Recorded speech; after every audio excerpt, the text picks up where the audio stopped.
Welcome back to Blunt in the Bedroom. It is season 3, and you are here with Patty and Aurelie.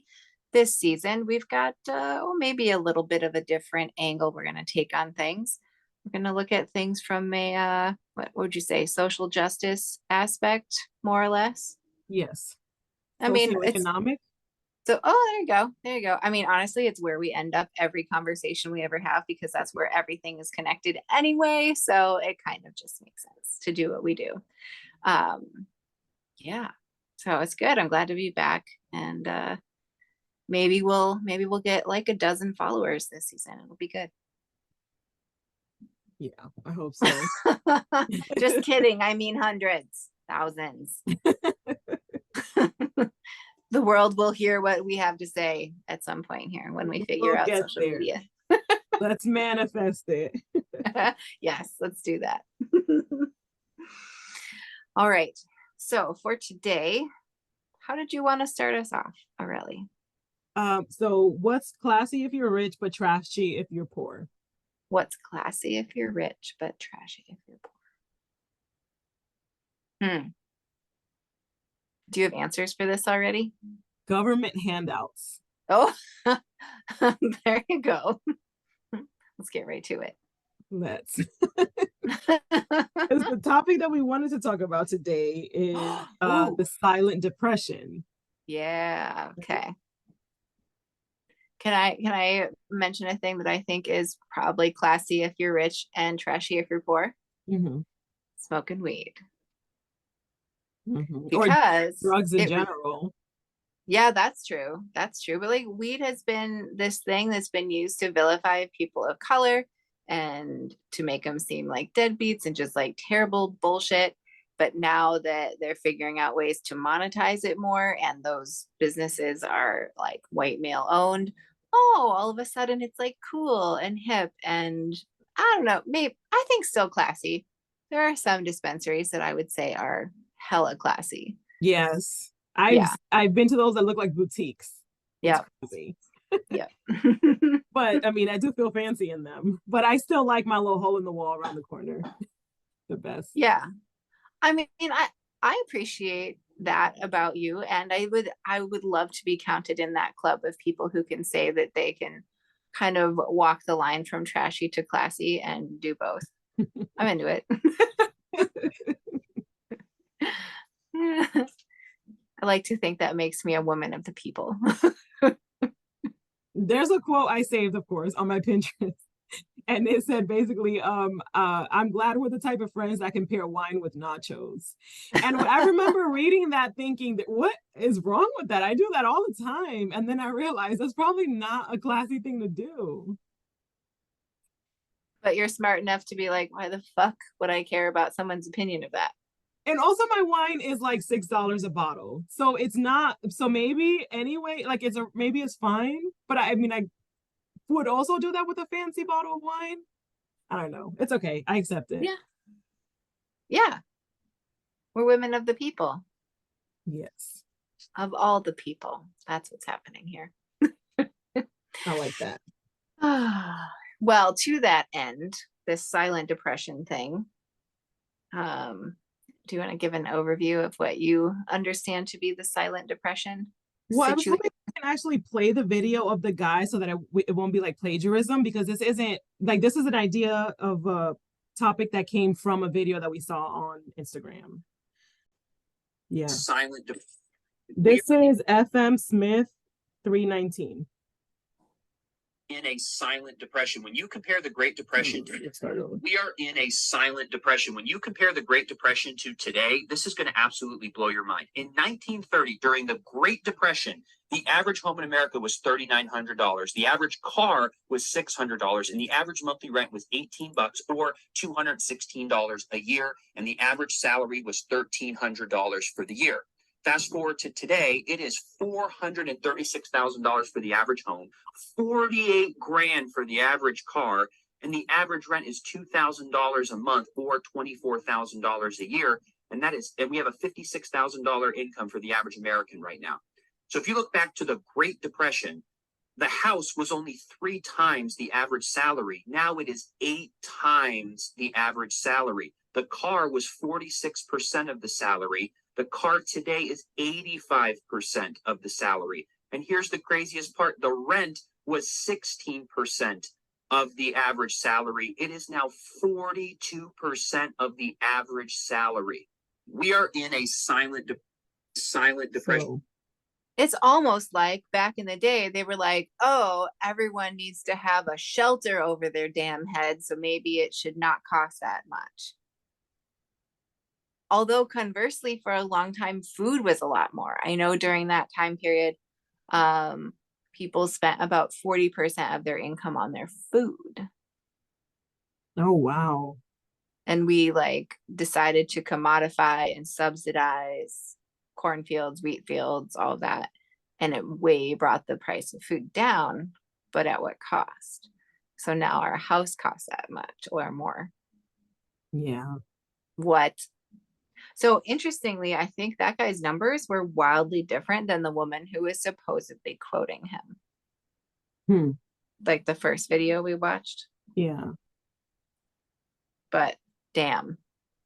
And you know, a house costing 3 times your yearly salary, honestly, that kind of makes fucking sense. And that would be doable to pay off in 15 years if it was a fairly low part of your income. And that seems like a more reasonable amount of time to be paying off a house. Yeah. Because there's people in their 70s or like 60s, 70s buying houses with 30-year mortgages. Like, what the fuck are you doing? You know, like, why are we doing it this way? It doesn't make any sense. Yeah. And I'm talking as a complete non-expert person, but I'm also a person who has decided that like I'm not gonna just think, oh well, that's the way it is, so whatever, we can't change that, because I think we can change anything if enough of us realize we can change it. Yeah. Yeah. But it's the conditioning, really. It's the conditioning that keeps our brain just thinking like, oh, well, that's just the way it is. Fuck that shit. That's not how I want life to go in the future. So I'm just going to say it into the universe, because if more people say it into the universe, more people will hear it eventually, someday. Yeah. I mean, And a it's lot of gotta people catch on. blame all these issues on the people at the bottom when they definitely shouldn't. Like, I just heard a thing about, I don't know if it's federal or if in a certain state, or I think it's federal though, but apparently they voted to create tax exemptions for private jets. But free lunch, like lunch for school children is too far. Like maternity leave is too far, you know, like, but we should definitely keep having babies. But, you know, like, it's also crazy to me. Like, health insurance or universal health care is too much. Increasing teacher pay is too much. How did we let them convince us of all of this? Like, whoa, they're good at pulling the wool over our eyes on this, as they just like shovel all the money into like military industrial complex and all the various industries and lobby groups. And wow. I mean, we've been gaslit and lied to up and down so hard. Yeah. Because I think a lot of the reason why so many people vote against like the interest of the general people is because they're convinced of things like with these like buzzwords and things where it's like, well, if we increase the minimum wage, the cost of living, or, you know, like the inflation is going to go up, the cost of everything is going to go up. But so they keep the minimum wage the same and the cost of living still goes up a lot. And no one is these same people aren't putting it together. That's like, wait a minute, maybe that wasn't actually the issue. It was an interesting experience having a dog, and I could maybe handle it, but god dang, it is a lot.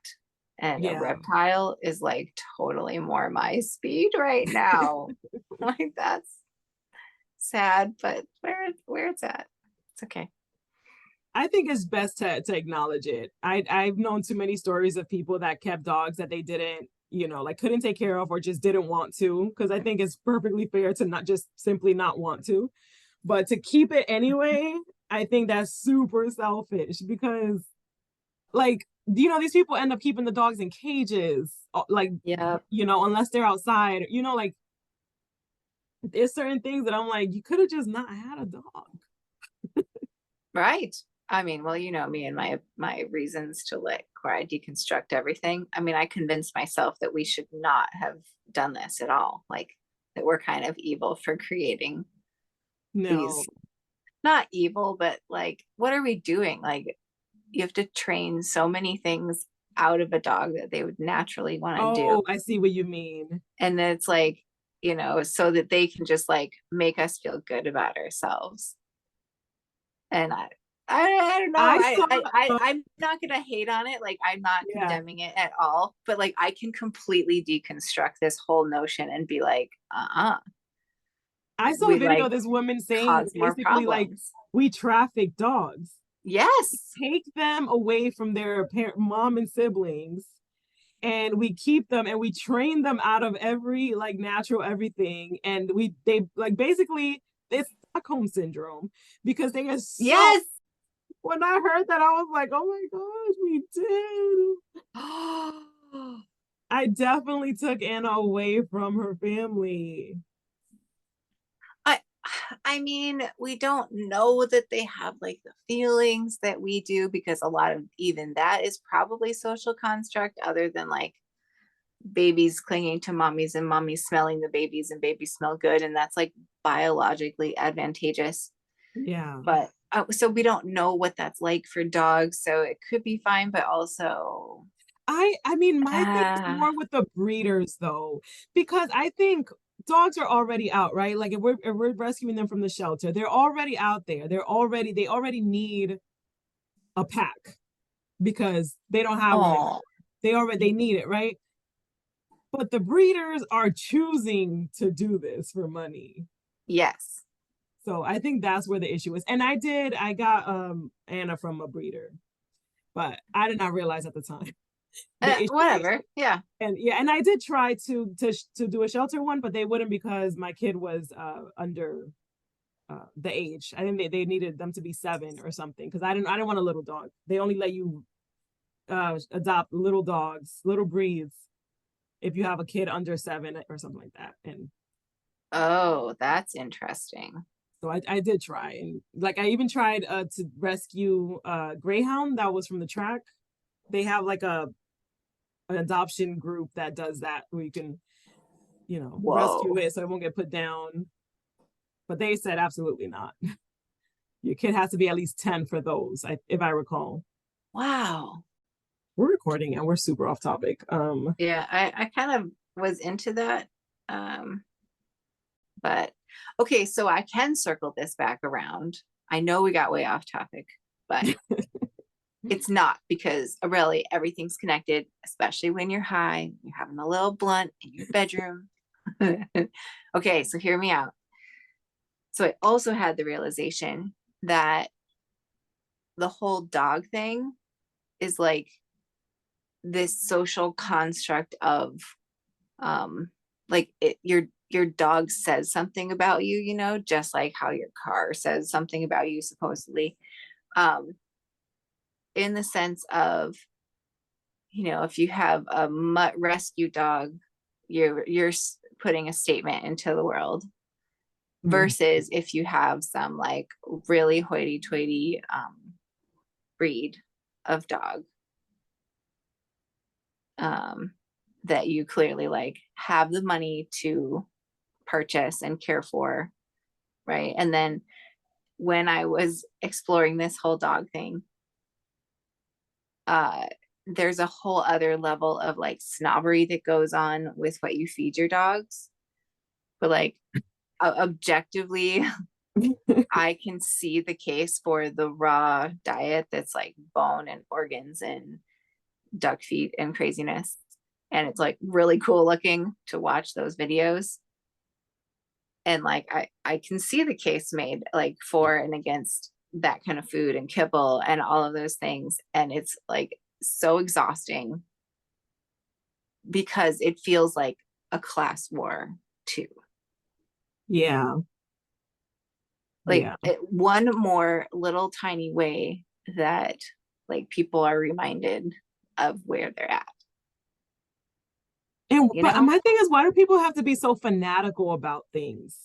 You know, because yes, there's a case for raw food, but we got to remember there's also people out here that have a case for why humans should be eating raw food, raw meat, and raw cheese. Yes. So, Yes. you know, I just think we can all exist in the same, you know, without all the judginess. Right. Because I would love to feed my dog all the like fancy shit that whatever, but no, she eats Costco because Costco is what I can afford. So, I mean, and I don't think there's anything wrong with someone else doing. Actually, my husband wanted to do that raw food. I was like, it was $23 for an 18-ounce bag that would last 2 days. Absolutely the fuck not. That's way too much. I know. I couldn't even believe he proposed that ridiculous idea. But anyway, I forgot where I was going with that. But see, if you can talk about like the raw diet that you feed your dog, then people know you've got enough money to do that. It's like, Yeah. On a thing that's your companion, that like it's a thing. I mean, it's nice, I guess, to have it, but like you have to pick up its warm shit. Like, okay, that's not the point. The point is the social aspect of this, where Yeah. it's like look how much money I have that I can do this and take care of it this way. And to have like arm candy, it's weird. I mean, am I a complete hypocrite because I have a buttermorph corn snake, a creature that like absolutely would not survive in the wild, and I have it there for my entertainment? I mean, it could. I like to think it's fine because of its, snake brain and like lack of hormones and stuff. But we don't know. I don't know. And here I am just keeping it in a little glass box, and it gets to come and hang out on the big pink tree every now and then and explore the world. I mean, I could tell myself corn snakes don't travel very far, but I actually think they do. So, Yeah. but she has to stay with me because she would die in the wild, like quickly and painfully, or not quickly and painfully, either way. I mean, I think there's a case to be made though for the feelings thing that you mentioned, because for most species, well, actually for all species, right? You get resources to live longer and reproduce, right? That's like the basic things, right? Humans are the same way. We go where there's resources, and we're providing the resources for our pets. That's true. So, I mean, if you look at it from their perspective in that way, unless it is an animal that needs a pack or whatever, like there are certain animals that don't do well when they're completely by themselves. But like ferrets, I think need, so everybody that has ferrets always has like 2 or more, because I think that ferrets need that. So, but anyway, but even them, right? You have that, they have that essential, like they have each other, they have a place to run around in their huge cages, they have a place to stink up because they smell really bad, and they get food all the time. So they have everything they need and want, and they don't have predators. So maybe from their perspective, we're actually helping. Have you ever thought about the fact that we're kind of just like an animal in a cage in almost the exact same way from a larger perspective? I have thought about it. I bet you because have. let me tell you how easy we are to control. You know what would happen if we don't follow with the government and they all of a sudden are like, so we're going to take your gasoline away. We don't have food. We don't have internet, probably. We don't have anything. We're completely debilitated. And this, like, or they're like, okay, we're going to punish you by taking away the internet for a week. What the fuck are we going to do? We're completely stuck. We think we have a say, but we kind of don't really that much. But we would if we could work together, but that's the trouble. We can't work together. Because as you were saying, the thing about cutting off the gasoline, my brain went water. And so I'm thinking like we would be so screwed in 3 days or less if water sources were contaminated or ran dry or whatever. We didn't have access to good water or even water. Yeah, because how many people even know where's the closest river? And even if they get to it, if like you can't just drink straight from a river. Right. Like there, it's So, would be so easy for them for like we're not as free as we think we are. right. But so the thing you have to think is like we would all sit here in town and be screwed Yeah. when actually there's a giant river not very far away. And if we knew what we were doing and we had a plan, or we could just work it out and like believe each other and take care of each other and figure it out and find the right people instead of fighting amongst ourselves, we could work out a system Yeah. where we understood, okay, here's how we're going to pump this, here's how we're going to purify this. Everyone's going to be okay. Everyone bring your containers, right? Like, I know I am so overly idealistic, but these are the things I think about, Yeah. and like, what's wrong with saying what if? Like, I know this isn't going to be a thing I see happen, but someone has to speak these things into possibility so it can even be thought about. Because we got to think about it before we can do it kind of shitty first, and then we start doing it better. I never realized how much more of a glass half full person you are than I am. You are than I? How do you say that? You are than me? Whatever. I am much more glass half empty than you are.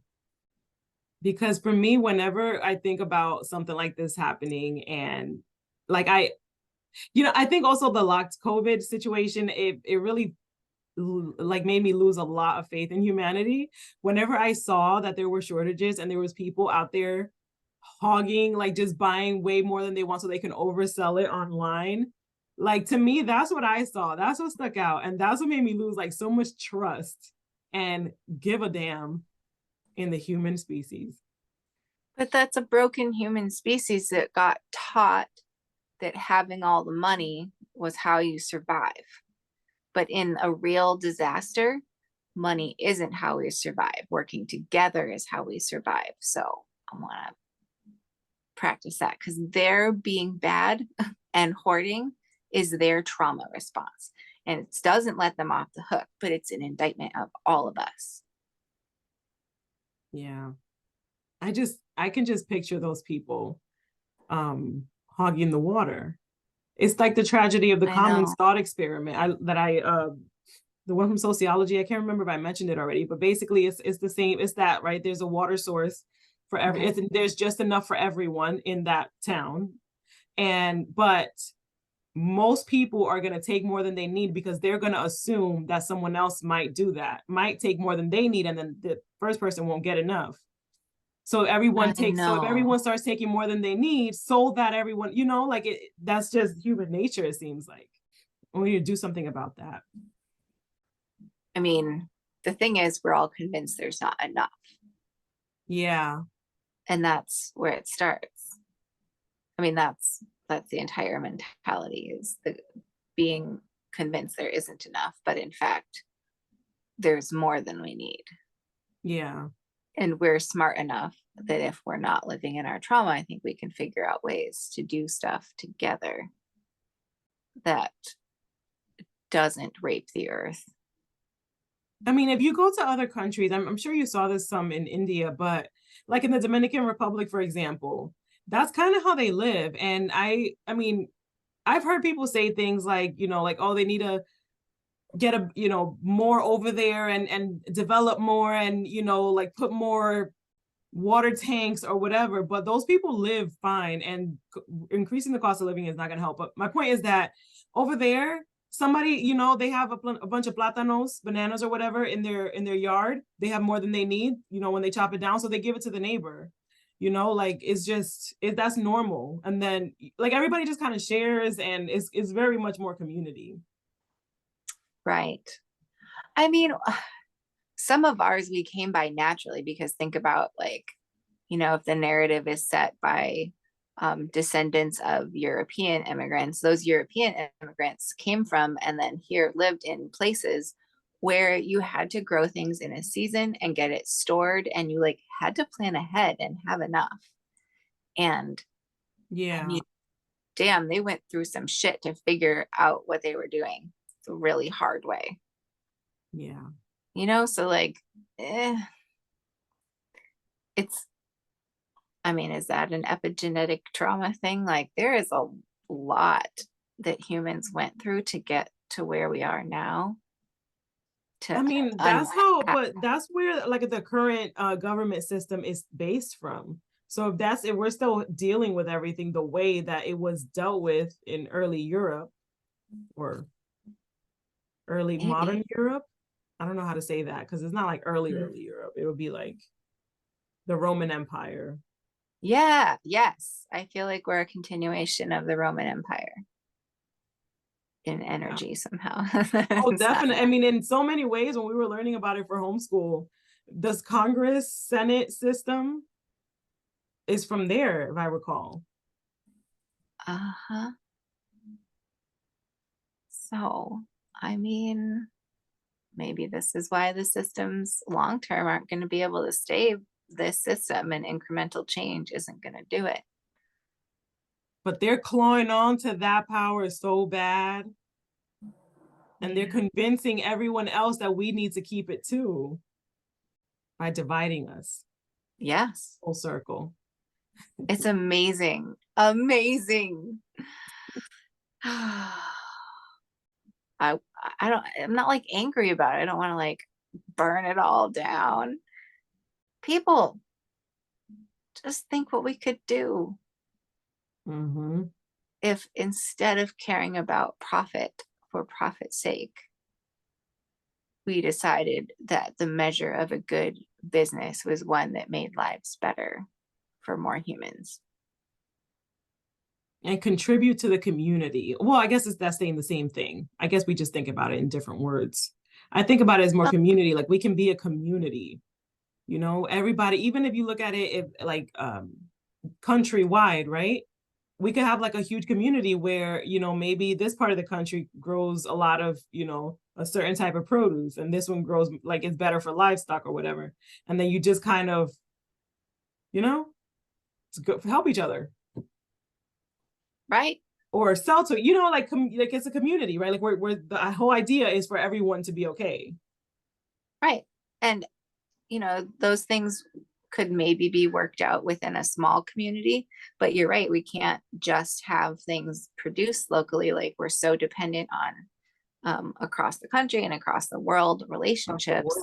Yeah. Yeah. I mean, some of that we need to curb our shit, because half of that's driven by like cheap labor over there, and then cheap labor for that thing over there, and it ends up being shipped all over the world for the next cheap labor spot. So we got to knock that shit off first and make sure there's no such thing as cheap labor. But because all labor is valuable, god damn it, I am feeling fiery about this. They're trying to move so far. The Republicans are trying to move so far back with that.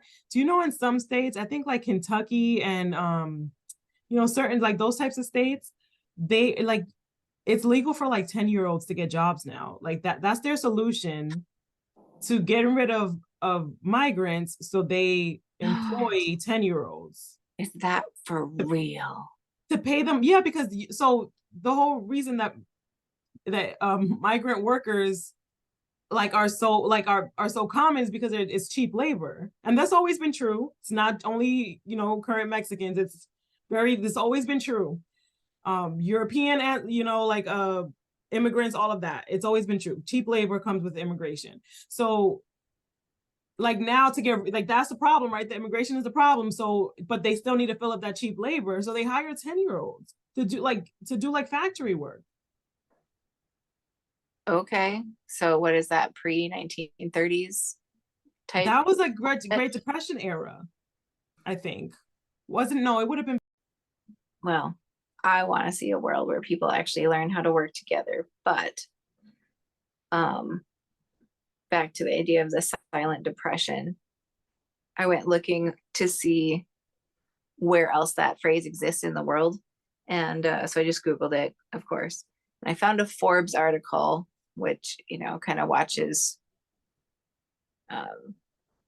big company trends and things like that. And and they were kind of poo-pooing the idea and definitely talking about it as a viral trend, which I think makes it really easy for companies right now to be able to like stop ideas that people are having and real things that people are seeing going on in the world, because they're able to make at least the older parts of the population be like, oh, well, it's nonsense because it's a TikTok thing. That's gaslighting. Yes, yes. But these are, you know, there's plenty of people in their 30s, 40s, 50s on these platforms who are saying real shit. Yeah. And they're coming with Right? receipts. Yes. They're really just saying this whole like, oh, it's just TikTok nonsense, woke garbage, to keep their gullible audience from actually looking into it. Because Right. that's like woke nonsense. Right. So that was kind of what this Forbes article did to play it off a little bit. And they, of course, throw a few stats out. And so anyway, it was interesting to see their take on it. But then the other thing that came up for the silent depression was something from 2009 on a website called faireconomy.org. And it actually seemed like they were using the term to refer to the effect on communities of color by way of how BIPOC communities have been held economically in a lower place through various, you know, redlining and the way that businesses have like been systemically racist, right? So I think that's what that was getting at. I didn't like read all these articles in detail, but I was like, okay, who's talking about this thing and what are they saying? So it seemed like there was the notion of the silent depression attributed to that, Mhm. and not connected with the thing that's happening in our economy. And if you really look at it though, a lot of it does stem back to that. Because again, if they took the race card out completely, like if race was just suddenly like, this is just not a thing anymore, people could really like fight against this. My gosh, I lost my train of thought. This is Lent in the bedroom. That happens here. I remember now why. Yes, because you read the silent depression started, like that's when they started like really started talking about it, was using that then. Yes. So I mean, a lot of it does come back to those kind of systemic issues. So yeah, anyway, I don't, dang, I guess I remember now saying it, but I don't remember where I was going with it. That's okay. I mean, when we're smoking weed, Yeah, that's just how this goes. Because sometimes it's a little nonsensical, but a lot of times it's really good shit. And it's stuff that if people actually believed, it changed the world. Yes. Yeah. And I'm not like self-aggrandizing with that. Like, I don't give a fuck if anybody ever knew anything about me. I just want the world to be like that. I really believe that. I wouldn't for most people. Interesting. Most people just say that. I've been thinking about the validation that people need. Tangent time. Like, and this is myself included. It's myself included because like, why is everything that I say and do, like everything has to be validated? It didn't happen if it's not something that's like steps didn't happen if it wasn't recorded on my watch, like that kind of thing, but with people. Oh. Like, I didn't read this book if everyone doesn't know I read this book. Right. I think that was part of what I didn't end up liking about social media in the way I first used it. Like when I realized there was things I was doing because I knew what a good post it would make, I was like, nope, that is not how I want to live my life. That's gross. But at the same time, it's a weird paradox because seeing my own posts and like when I wasn't thinking about doing it for the post, when I was just recording my joy of my life, like it was very much a gratitude practice for a minute before it became weird and like a comparison place, which was like not the point. Because even there, like, you know, you could look into everybody's lives or the perfect version of their life that they put in there. And all of a sudden it was like a tool to get you to be worried about your own, like the perception of you, you know. Ew. Yeah. Or Maybe I'm just talking about through my own trauma about that. Maybe that's not universal ways of that's affected us, but who knows? well, the reason that I stopped, it was because I felt like I felt the need to seem like I was better than others. Like, look at me with my happy family that just is always perfect. And we just like read books Yes. on this couch together all the time. You know, like that kind of stuff. And it's like if you when I really started like dissecting it, it was like I needed it felt gross, like you said. Like it was like I felt like I was needing to have other people think I was better than them. Yes. I felt that way even though I was literally posting my joy, right? Yeah. And but by posting my joy, it looked like I thought that like myself looking at my own posts of joy, I was like, oh my God, I love my life. Look how wonderful it is. And then to have that paired with realizing that other people might be thinking that here I am just like putting on some, I don't know. But see, then at the same time, we got to think if we also post the bad stuff, then is that going to bring other people down? Or I it seems know. like we're asking for pity. Like it's so much. It's too much. Society is too much. No wonder we all have anxiety and shit. Yeah. Well, okay, so there was somebody that I just like, I had to get off of social media or at least like seeing their posts and it's had cancer. I just had this moment, like I was sort of getting swept up in it and feeling kind of bad and stuff, like with the age for kids and everything. And I think I have seen since that she's fine and survived just fine and everything. But at the time, I was just like, you know what? You are not someone that I would have kept in touch with because it was the thing to do and add literally everyone to your Facebook. I'm getting to see all these posts and like getting sucked into like place for my emotions to be sucked into that it just didn't need to be. Like it's not that I didn't care that that was happening to her, but like I don't need to give my energy to that. It's Yeah. not going to help me.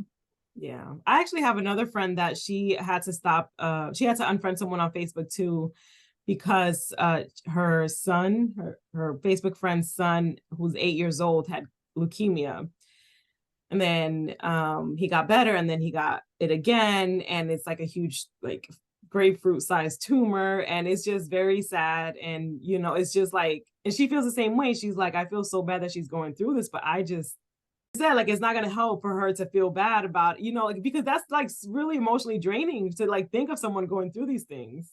Is, but then I guess it's also the thing of like we have the privilege to not have to deal with it. But I mean, I come back to the practicality of like, what the fuck am I gonna do? Like at one point, yes, I because I knew her all those years ago and we cared enough to friend each other on this app and then never talk to each other 10 years ago, I should send her a card, maybe.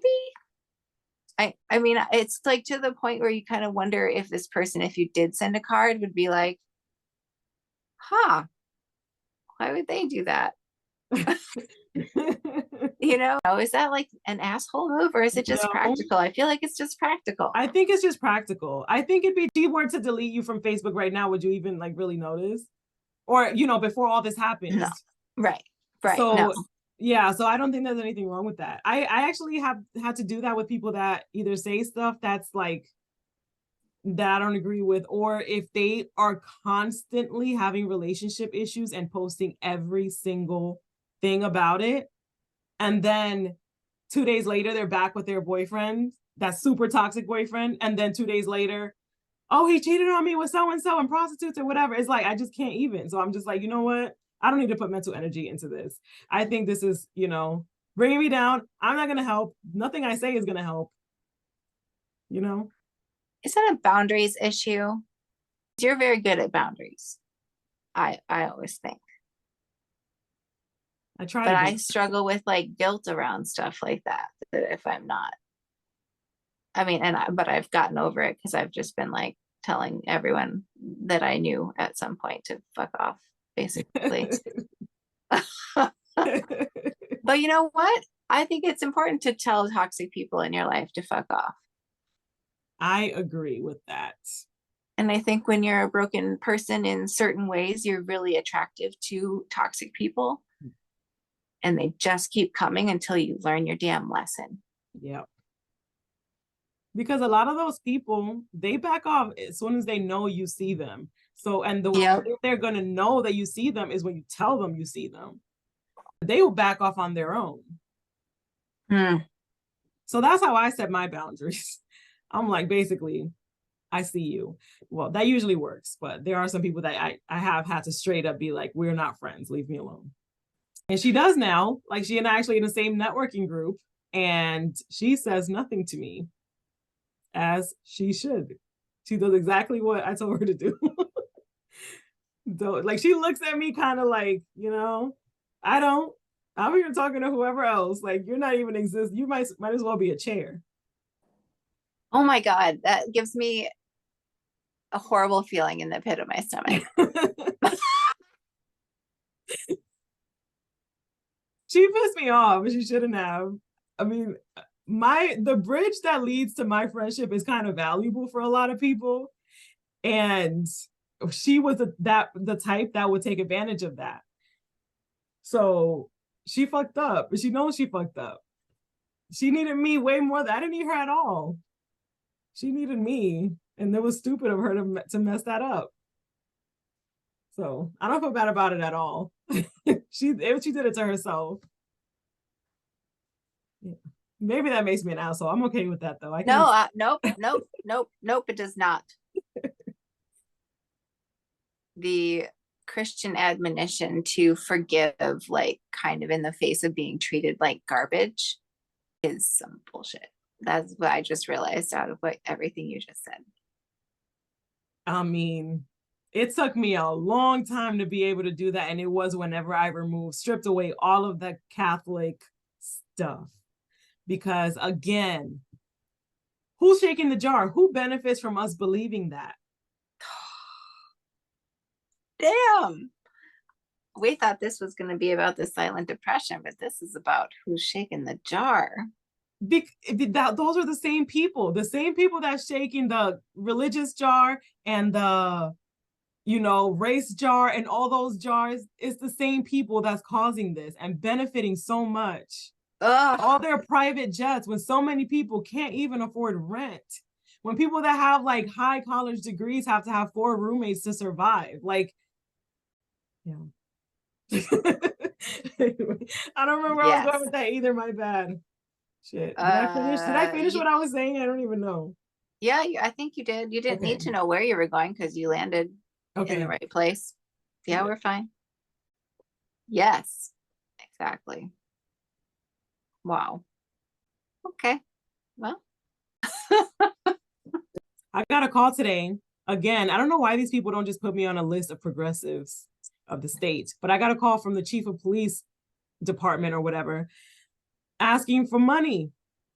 Okay, this comes back to the conversation, how tipping, this is part of the whole inflation, silent depression thing. The tipping system has gotten out of control. In what way?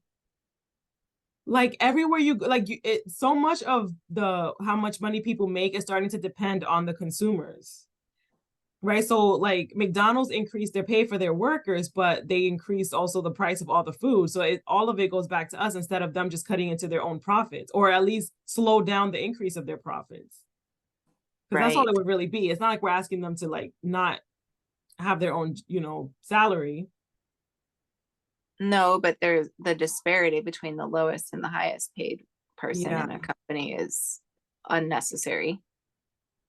Exactly. I don't love the idea of legislating everything. Like I would like our laws to be a little bit more consensual and not just controlled at top levels. Like that there's a sense that we all understand why these laws exist, because it like helps us do it better together.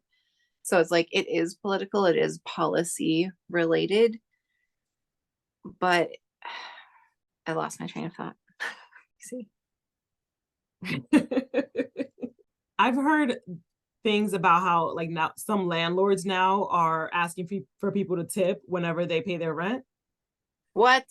Yeah. And everywhere you go, that like if you go to like so a lot of drive-throughs now, you know, or things where it's like you pay at the front for your thing, and you know, because it's different if it's like a wait staff or like some sort of actual service space, but now it's like just everywhere for everything, even Yeah. like a register at a clothes store, a toy store. There's tips now. Wow. I mean, is there some way that we could make sense of that that's like a way that we make money correlate to actual value more or something? You know, because it's like if you're someone that does make just boatloads of money, like you're a multimillionaire and you have a couple houses and whatever, and you're going to food carts, seems to me like you're the people that should do a higher tip than is even available on the presets on the screen. People who have a ton of money or whatever money you have, like your tipping should reflect that, you know, Yeah. and like, I is think that it's, how I we think that the like, tip should sit on the outside of the pay and not be considered in it. yeah, right. It shouldn't That's where my depend on issue is. yeah. Well, I had an idea about what if everything just costs like a percentage of your total wealth, Yeah. ways that start to even things out Yeah. or like dampen the highs and the lows of disparity. I'm like a little yes and like for and against. Like I'm not neutral. I guess I see both. I see multiple sides to that, I guess. I think I knew that you would, and so like is an illusion in a way.